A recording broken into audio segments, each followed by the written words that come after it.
As you can probably hear, it's raining outside. It's not a nice day. It's blowing, wet, miserable.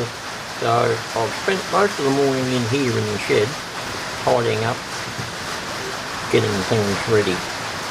Got the chainsaw ready to go. So let's, fingers crossed, after lunch, if the weather eases off, we can get out there and do something. But other than that, we'll have to wait till tomorrow.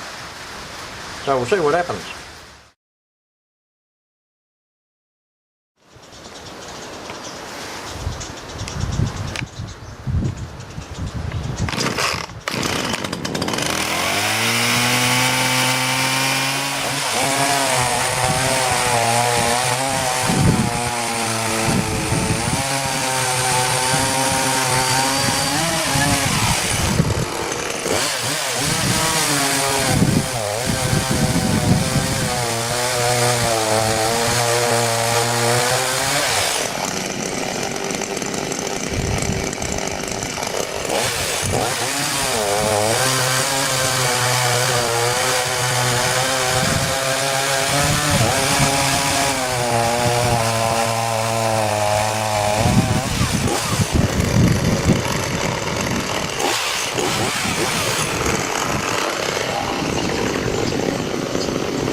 Well, that's another load for the dump. Don't know how many to go, but we'll get there. So let's go get rid of this lot. Alright, once the rain stopped, come outside and you've no doubt seen these little fellas.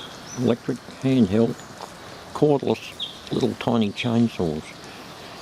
They're just the best thing ever since sliced bread for cutting little tiny limbs off and clearing brush away. So I've got this bloody great pile here that I've been cutting from around the base of this tree, and it's all overgrown. I want to get that out of the way so that I can get up and get the ladder against the tree and deal with these other branches that are still sticking out and clear that area off there. Of course, the other good thing about these little fellas is that they've got rechargeable battery in there, which I can just plug into the charger, which runs off the solar. So it effectively cost me virtually zero to run. Can't argue with that. Next is to cut that tree up that we dropped the other day, and also trim these lower branches off, get them out of the way. So we've got a better chance of dropping these trees into a gap without them going all strange directions. So that's next up. Stay tuned for the next episode.